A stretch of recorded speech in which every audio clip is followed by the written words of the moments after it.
اگلا سوال یہ ہے مہا صاحب کہ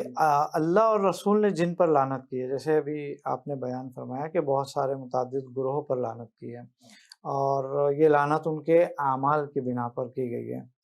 تو کیا مسلمان بھی ان پر لعنت کر سکتے ہیں؟ اب سپوز اگر کہ کوئی فاسق ہے، کوئی منافق ہے، تو کیا ہم بھی ان پر لعنت کر سکتے ہیں کیونکہ اللہ نے قرآن میں ان پر لعنت بھیجی ہے؟ یہ ایک بحث ہے علماء کے نزدیک کہ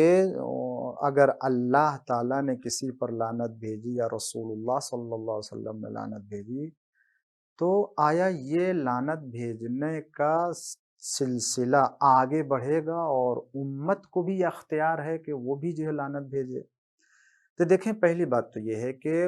رسول اللہ صلی اللہ علیہ وآلہ وسلم کا ہر عمل، چاہے وہ سکوت کے اعتبار سے ہو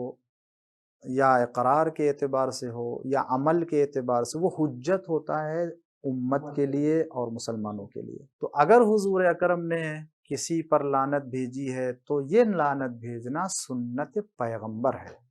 لہٰذا جو ہے وہ اس کو بھی بھیجنا ہے مسلمان۔ اگر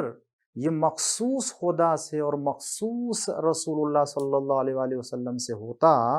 اور یہ تجاوز نہیں کر سکتا دوسرے تک اور دوسروں کو حق نہیں ہے، تو اس کا حکم آ گیا ہوتا قرآن کریم میں، حدیث میں خود رسول اللہ نے منع کر دیا، دیکھو میں بھیج رہا ہوں، تم لوگ کی جو ہے وہ ذمہ داری ہے کہ نہیں بھیجنا، اور اختیار نہیں، تم لوگ کو منع کر دیا جاتا۔ مگر ایک حدیث کہیں کوئی طرح، بلکہ نہ صرف ہے کہ منع نہیں کیا اللہ نے، رسول نے، خدا نے قرآن میں بھی اور اللہ تعالی اور رسول اللہ نے اپنے احادیث میں بھی بیان کیا ہے کہ میں بھی لعنت بھیجتا ہوں، اللہ بھی، ملائکہ بھی، لوگ بھی۔ تو یہ کہنا کہ لعنت بھیجنے والے بھی لعنت بھیجتے ہیں، اس کا مطلب ہے کہ لوگ بھیج سکتے ہیں، ورنہ یہ کیوں کہا جاتا ہے؟ جیسے کہ جو قرآن کریم میں لعنت اللہ والملائکۃ والناس اجمعین، اللہ کی لعنت ہو، ملائکہ کی لعنت ہو اور تمام لوگوں کی لعنت ہو۔ اب یہاں تمام لوگ تو سارے انسان آ جائیں گے، نہ صرف مسلمان آئیں گے، بلکہ جتنے انسان ہیں ایسے بد کردار لوگوں کے اوپر لعنت اللہ بھی بھیجتا ہے، ملائکہ بھی اور لوگ بھی۔ تو اگر نہ اختیار ہوتا، حق نہ ہوتا لعنت بھیجنے کا دوسروں کو خدا کے علاوہ، رسول کے علاوہ، تو پھر ایسے کیوں کہا جاتا ہے کہ ملائکہ بھی بھیج رہے ہیں، لوگ بھی بھیج رہے ہیں؟ یا مثلا دوسری جگہ وَيَلْعَنُهُمُ اللَّاعِنُونَ، ان کے اوپر لعنت بھیجنے والوں کی لعنت ہو رہی ہے۔ اس کا مطلب یہ کہ اللہ کے علاوہ، رسول کے علاوہ اور بھی ہیں کہ جو لعنت بھیجتے ہیں اور ان کے اوپر ہے، یہ چیز ہے۔ اور اسی طریقے سے جو ہے اور بھی ذکر ہوا ہے قرآن کریم میں، ان الذین کفروا وماتوا وهم کفار اولئک علیہم لعنت اللہ والملائکۃ والناس اجمعین۔ یہاں پر بھی آیا وہ لوگ جنہوں نے کفر اختیار کیا اور گزر گئے وہ کفار ہیں، اور یہ وہ لوگ ہیں جن کے اوپر اللہ کی لعنت ہے، ملائکہ کی لعنت ہے اور تمام لوگ۔ یہ کہہ کے اللہ نے واضح کر دیا کہ لوگ بھی لعنت بھیج سکتے ہیں، یہ مخصوص خدا سے نہیں ہے۔ یا خدا فرماتا واللہ لا یہدی القوم الظالمین اولئک جزاؤہم ان علیہم لعنت اللہ والملائکۃ والناس اجمعین، یہاں پر بھی آیا۔ اسی طریقے سے خود رسول اللہ، یہ تو خدا نے لعنت بھیجی ہے اور قرآن میں ذکر ہے کہ خدا کے علاوہ دوسرا لعنت بھیج سکتا ہے، مگر حدیث پیغمبر میں ایسا کچھ ہے ذکر؟ یقیناً ہے۔ پہلی بات تو یہ کہ اصحاب کا ذکر ہم نے پہلے کیا ہے کہ ایک دوسرے کے اوپر، اور صحیح بخاری میں رسول اللہ صلی اللہ علیہ وآلہ وسلم سے ہے کہ فمن احدث فیہا حدثا او آو محدثا فعلیہ لعنت اللہ والملائکۃ والناس اجمعین۔ صحیح بخاری جلد 6 میں ہے، کتاب الفرائض میں، کہ جو شخص مدینے میں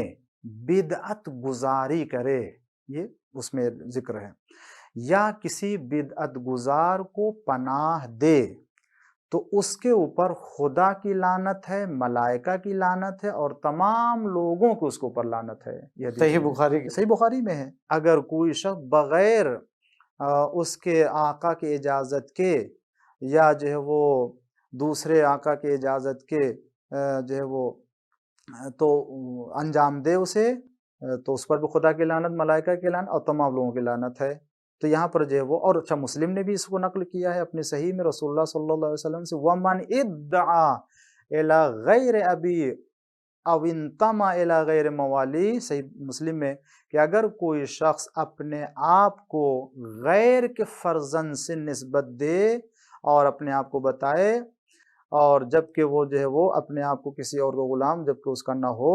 تو پھر اس کے اوپر بھی اللہ کی لعنت ہے، ملائکہ کی لعنت، تمام لوگوں کی لعنت ہے۔ تو یہاں پر دیکھیں کہ قرآن نے بھی ذکر کیا ہے غیر خدا کی لعنت کو لوگوں کے اوپر، وہ بھی اس کا مطلب کہ بھیج سکتے ہیں،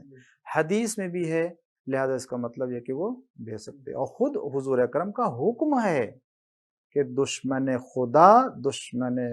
رسول اور دشمن علی سے براءت اختیار کرو۔ اللهم صل على محمد وآل محمد وعجل فرجهم